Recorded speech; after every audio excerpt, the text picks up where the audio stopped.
الحمدللہ رب العالمین والصلاة والسلام علی خاتم النبیین اما بعد فاعوذ باللہ من الشیطان الرجیم بسم اللہ الرحمن الرحیم الصلاة والسلام علیک یا رسول اللہ وعلی آلک واصحابک یا حبیب اللہ الصلاة والسلام علیک یا نبی اللہ وعلی آلک واصحابک یا نور اللہ۔ فرمان خاتم النبیین صلی اللہ تعالی علیہ وآلہ وسلم، اے لوگو، بے شک بروز قیامت اس کی دہشتوں اور حساب کتاب سے جلد نجات پانے والا شخص وہ ہوگا جس نے تم میں سے مجھ پر دنیا کے اندر بکثرت درود شریف پڑھے ہوں گے۔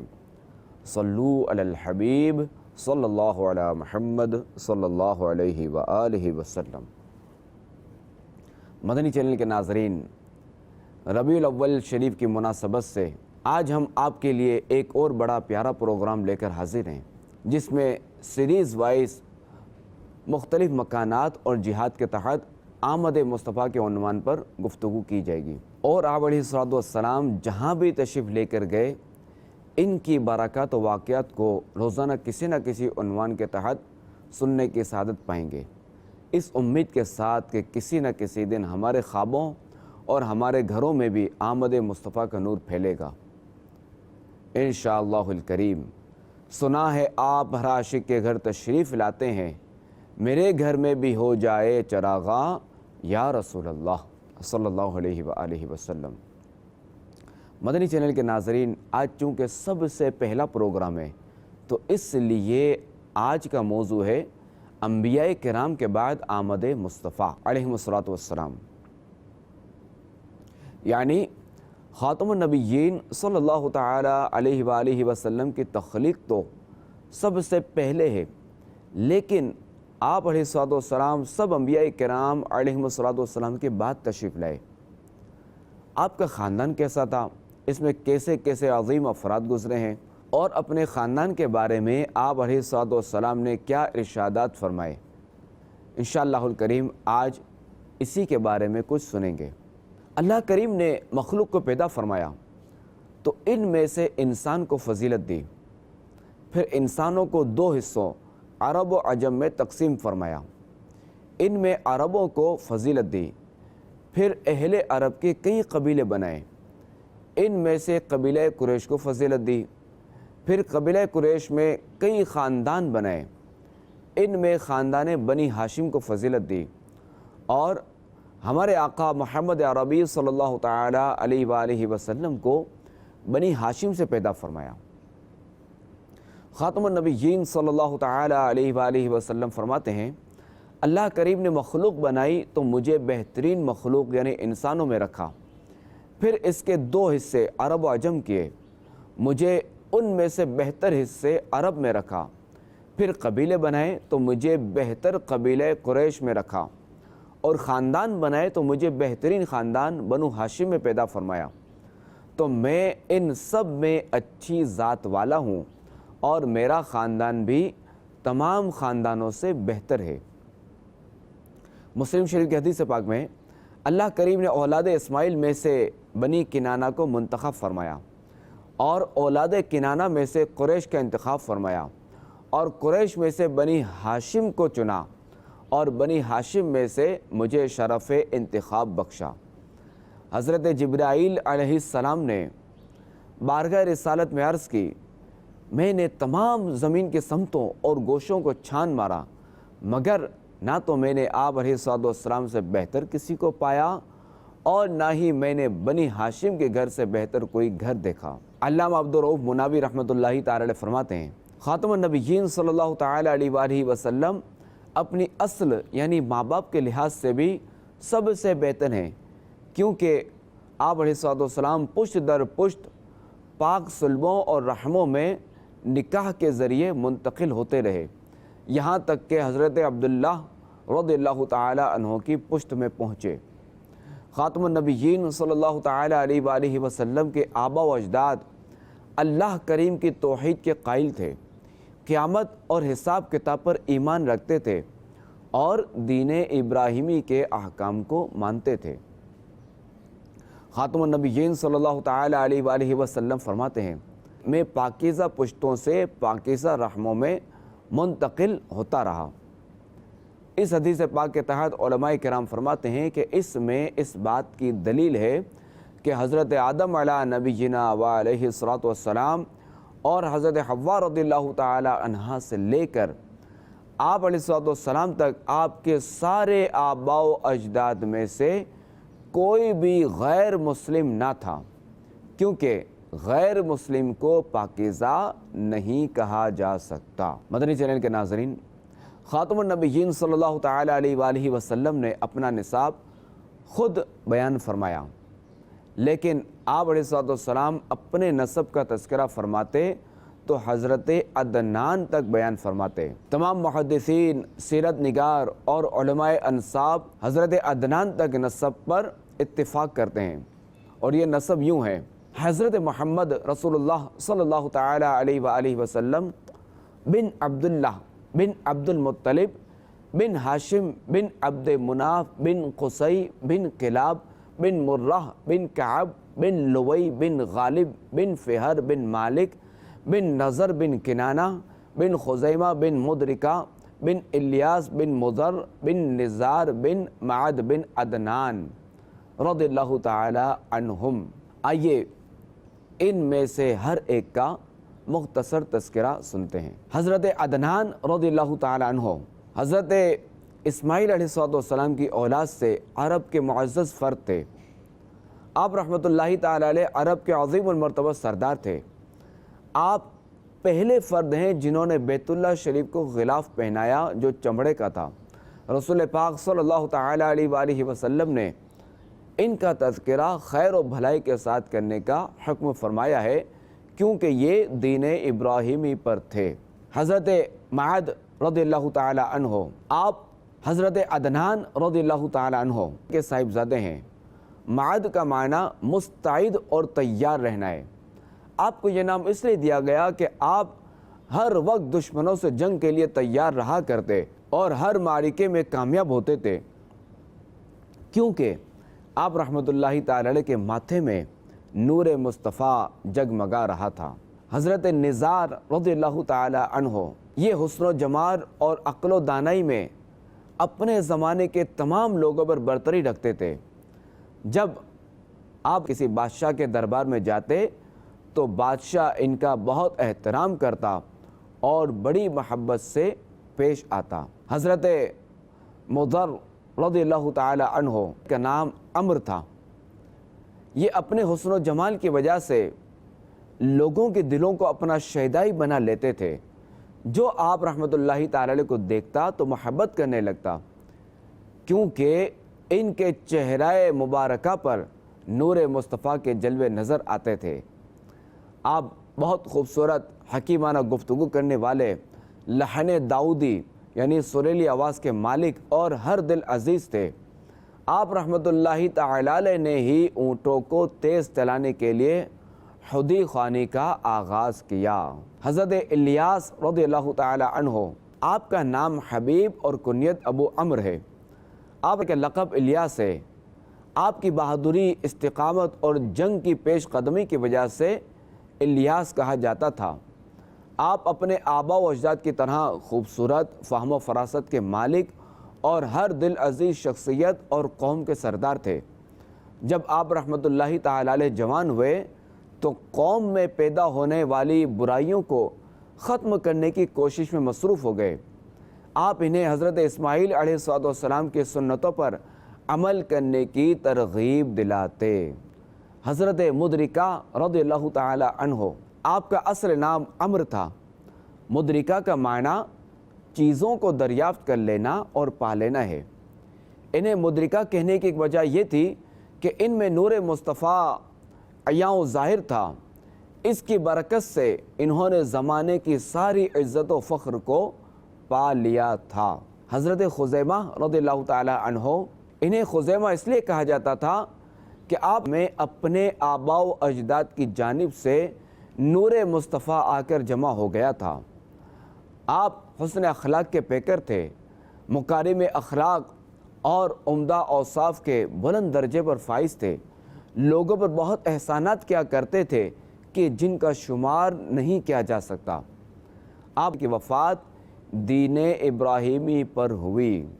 حضرت کنانہ رضی اللہ تعالی عنہ، حضرت کنانہ مرجع قوم اور سردار تھے۔ کنانہ کا معنی ترکش ہے۔ جس طرح ترکش سارے تیروں کو اپنے اندر جمع کر لیتا ہے، اسی طرح یہ اپنی قوم کو اپنے جود و کرم اور سخاوت سے اپنے دامن میں چھپائے رکھتے تھے۔ جب یہ ضعیف ہوئے تو اہل عرب ان کے علم و فضل کی وجہ سے دور دور سے زیارت کرنے آیا کرتے، اور آپ رحمۃ اللہ تعالی علیہ لوگوں کو نیکی، احسان اور مکارم اخلاق کی وصیت و تلقین کرتے اور خوشخبری سناتے کہ اللہ کریم کے پیارے نبی احمد صلی اللہ علیہ وآلہ وسلم تشریف لانے والے ہیں، جب وہ آئیں تو ان پر ایمان لانا اور ان کی پیروی کرنا، اگر تم ایسا کرو گے تو اس سے تمہاری عزت و شرافت میں اضافہ ہوگا۔ حضرت نضر رضی اللہ تعالی عنہ، آپ کا نام قیس تھا، مگر اپنے چہرے کی تر و تازگی اور خوبصورتی کی وجہ سے نظر کے لقب سے مشہور ہوئے۔ آپ لوگوں کی مدد، خیر خواہی کے جذبے سے مالا مال تھے۔ حضرت نضر رضی اللہ تعالی عنہ لوگوں سے ان کی حاجات پوچھا کرتے، حاجیوں کی ضروریات سے آگاہی حاصل کرتے، انہیں پورا کرنے کی جستجو اور ان کی خدمت میں کمر بستہ رہتے تھے۔ حضرت مالک رضی اللہ تعالیٰ عنہ، آپ کا شمار اہل عرب کے بڑے سرداروں میں ہوتا تھا اور آپ کی کنیت ابو الحارث تھی۔ حضرت فہر رضی اللہ تعالیٰ عنہ، آپ اہل مکہ اور ارد گرد کے قبائل کے سردار و رئیس اور بڑے جاہ و جلال کے مالک تھے۔ ان کے زمانے میں ایک یمنی نے لشکر کے ساتھ مکہ مکرمہ پر حملہ کیا تاکہ وہ پتھر جن سے حضرت ابراہیم اور حضرت اسماعیل علیہم السلام نے کعبہ شریف تعمیر کیا تھا، اسے اکھاڑ کر یمن لے جائے اور وہاں کعبہ بنائے تاکہ لوگ یہاں کے بجائے وہاں حج کرنے آئیں۔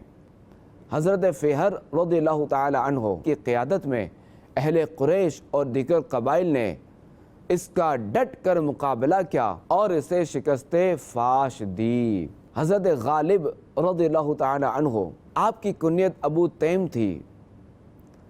آپ کے دو بیٹے تھے، لوئی اور تیم۔ حضرت لوئی رضی اللہ تعالی عنہ، آپ بچپن سے ہی حلم و بردباری اور علم و حکمت کے جامع تھے۔ ان کا کلام علم و حکمت سے پر ہوا کرتا تھا۔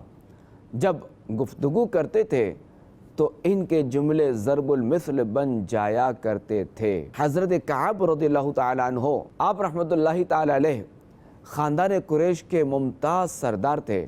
آپ رحمۃ اللہ تعالیٰ علیہ جمعہ کو اپنی قوم کو خطبہ دیا کرتے تھے، جو خوبصورت الفاظ، واعظ و نصیحت اور حکمت و دانائی کی باتوں کا مجموعہ ہوا کرتا تھا۔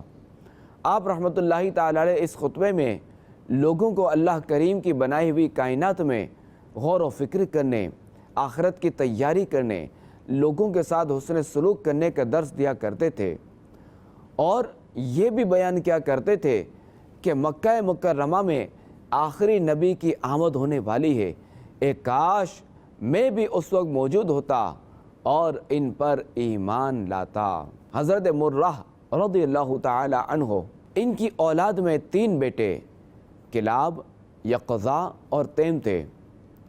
آخر ذکر بنو تیم کے جد امجد ہیں، جو حضرت ابو بکر صدیق اور حضرت طلحہ بن عبید اللہ رضی اللہ تعالی عنہما کا قبیلہ ہے۔ یقظہ بنو مخزوم کے جد امجد ہیں۔ حضرت کلاب رضی اللہ تعالی عنہ، آپ کا نام حکیم یا عروہ تھا۔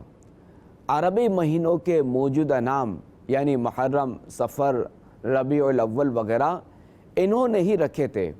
خاتم النبیین صلی اللہ تعالی علیہ وآلہ وسلم کی امی جان حضرت آمنہ رضی اللہ تعالی عنہا کے خاندان کا نسب انہی سے جا ملتا ہے۔ یہ وہ شخصیت ہیں کہ جنہوں نے سب سے پہلے سونے چاندی سے آراستہ تلواریں بیت اللہ شریف کے لیے وقف کی۔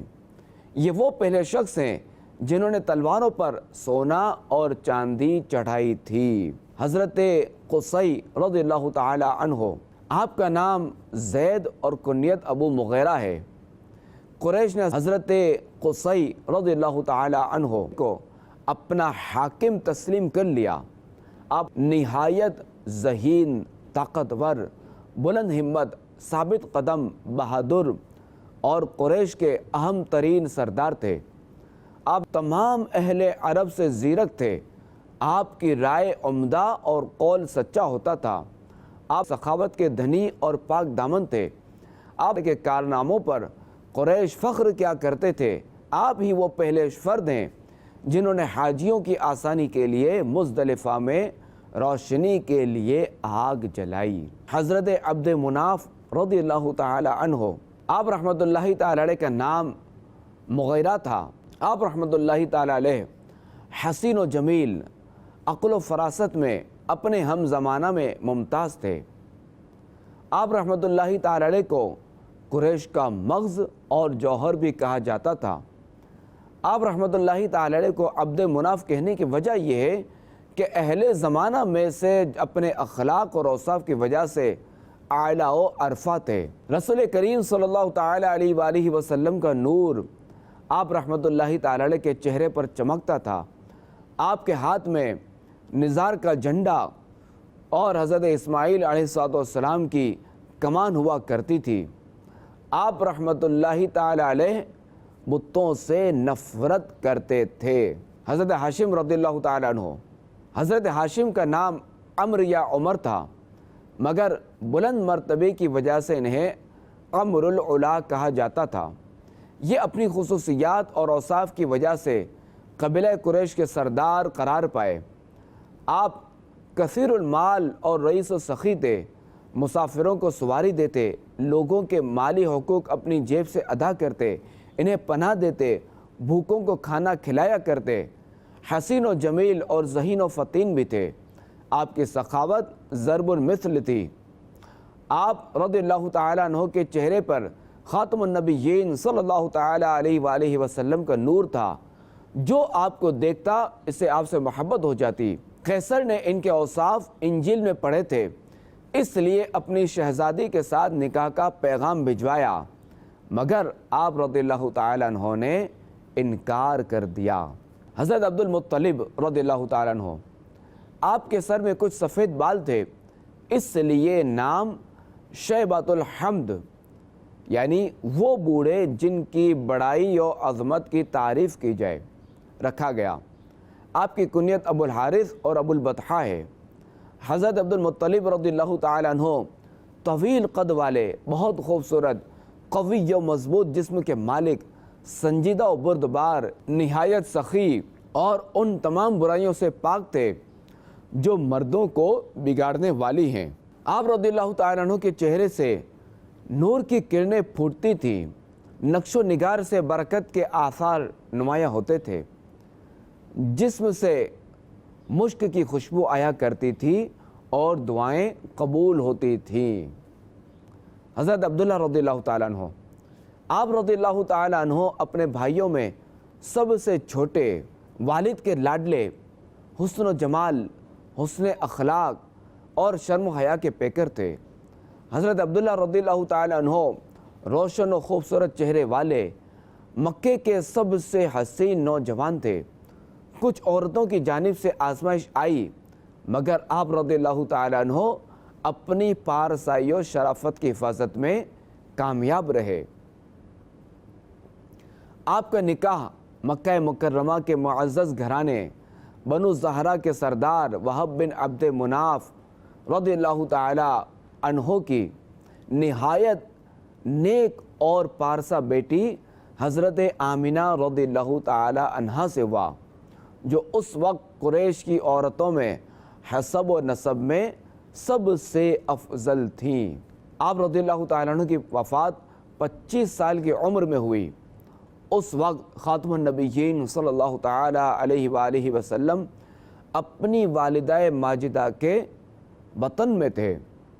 والدہ کے پیٹ میں 9 مہینے تشریف فرمانے کے بعد خاتم النبیین صلی اللہ تعالی علیہ وآلہ وسلم 12 ربیع الاول کو پیر شریف کے دن فجر کے وقت کہ ابھی بعض ستارے آسمان پر نظر آ رہے تھے، پیدا ہوئے، دونوں ہاتھ زمین پر رکھے ہوئے سر آسمان کی طرف اٹھائے ہوئے، جس سے آپ علیہ الصلوۃ والسلام اپنے بلند مرتبے کی طرف اشارہ فرما رہے تھے۔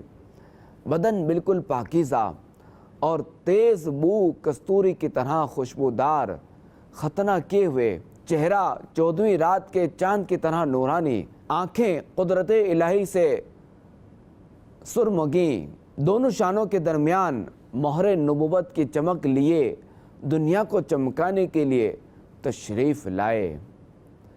مسلمانوں صبح بہارا مبارک، وہ برسات انوار سرکار آئے۔ مبارک ہو کہ ختم المرسلین تشریف لے آئے، جناب رحمت للعالمین تشریف لے آئے۔ صلو علی الحبیب صلی اللہ علی محمد صلی اللہ علیہ وآلہ وسلم۔